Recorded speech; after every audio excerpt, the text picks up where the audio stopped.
Rail રાહત colony ખાતે જે નીચાણવાળો વિસ્તાર છે એ અત્યારે જરાક વધારે વરસાદ પડવાના કારણે જે નીચો ભાગ છે ત્યાંના 5 થી 7 ઘરોમાં વરસાદી પાણી ભરાઈ જવાના કારણે એ લોકોને અત્યારે રેલ રાહત કોલોનીમાં આવેલી આંગણવાડીમાં શિફ્ટિંગ કરવામાં આવ્યો છે। એટલે અત્યારે પ્રાયોરિટીમાં એ લોકોને ગુડલા લાવીને સુવાની વ્યવસ્થા કરવામાં આવેલી છે આંગણવાડી ખાતે। વરસાદના લીધે તંત્રએ અસરગ્રસ્ત પરિવારોનું તાત્કાલિક સ્થળાંતર પણ કર્યું છે। ભારે વરસાદથી નવસારીમાં જનજીવન પ્રભાવિત થતું જોવા મળી રહ્યું છે। નવસારીમાં વરસાદના કહેરથી લોકોને સુરક્ષિત સ્થળે પણ ખસેડાયા છે।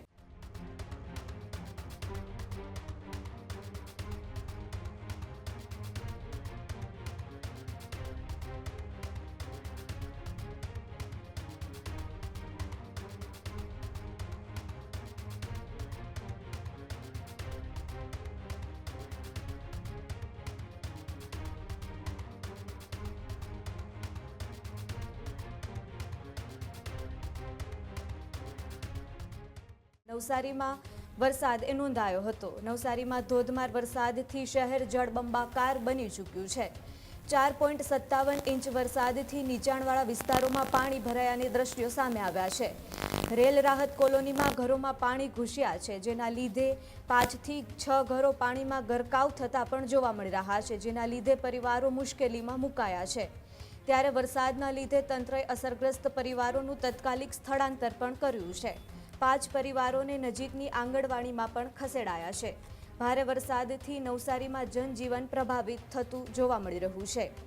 રેલ રાહત કોલોનીમાં પૂર જેવી સ્થિતિ પણ સર્જાઈ હતી।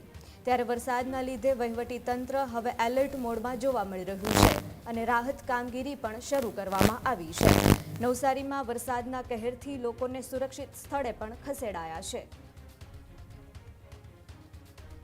નવસારી મહાનગરપાલિકાના વોર્ડ નંબર 13 રેલ રાહત કોલોની ખાતે જે નીચાણવાળો વિસ્તાર છે એ અત્યારે જરાક વધારે વરસાદ પડવાના કારણે જે નીચો ભાગ છે ત્યાંના 5 થી 7 ઘરોમાં વરસાદી પાણી ભરાઈ જવાના કારણે એ લોકોને અત્યારે રેલ રાહત કોલોનીમાં આવેલી આંગણવાડીમાં શિફ્ટિંગ કરવામાં આવ્યો છે અને પ્રાથમિક જરૂરિયાત મુજબ એ લોકોને ગુડલા ગાદલાની વ્યવસ્થા કરવામાં આવી છે અને સવારે જે કંઈ તંત્ર તરફથી આપવામાં આવશે ચા પાણી નાસ્તો એ આવશે।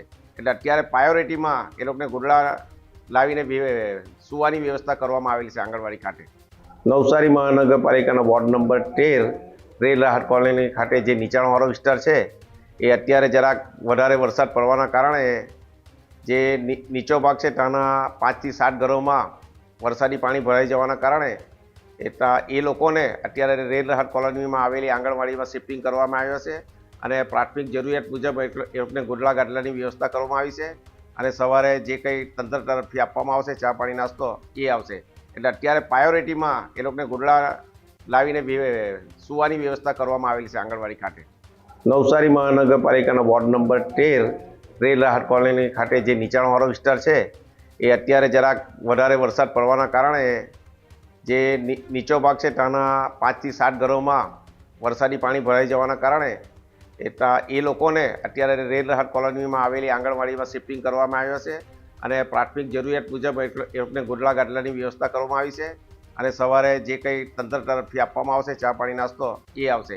એટલે અત્યારે પ્રાયોરિટીમાં એ લોકોને ગુડલા લાવીને સુવાની વ્યવસ્થા કરવામાં આવેલી છે આંગણવાડી ખાતે। ખેડૂત ભાઈઓ છે ખેતરમાં ડ્રોન ઉડાવતા હોય છે ત્યારે આપણે એક પ્રશ્ન સતાવતો હોય છે કે જે આપણે અત્યાર સુધી જીપીએસ ટેકનોલોજીવાળા ડ્રોન વાપર્યા છે, જેથી કરીને મોબાઈલ ટાવર છે અથવા તો હાઈ ટેન્શન લાઇન પસાર થતી હોય, કોઈ વૃક્ષો હોય, ત્યારે જે જીપીએસ ટેકનોલોજીવાળા ડ્રોન છે એમાં ટકરાય અને ટ્રેસ થાય છે। પણ એગ્રીઓન લાવ્યું છે GNSS ટેકનોલોજી ડ્રોન, જેથી કરીને એ ડ્રોન છે એ કોઈ જગ્યાએ ટકરાય નહીં, પોતાની રીતે જ ડિસિઝન લે છે અને મૂવ થઈ જાય છે, જેથી કરીને GNSS ટેકનોલોજી ડ્રોન છે એ વાપરવાનો આગ્રહ રાખો।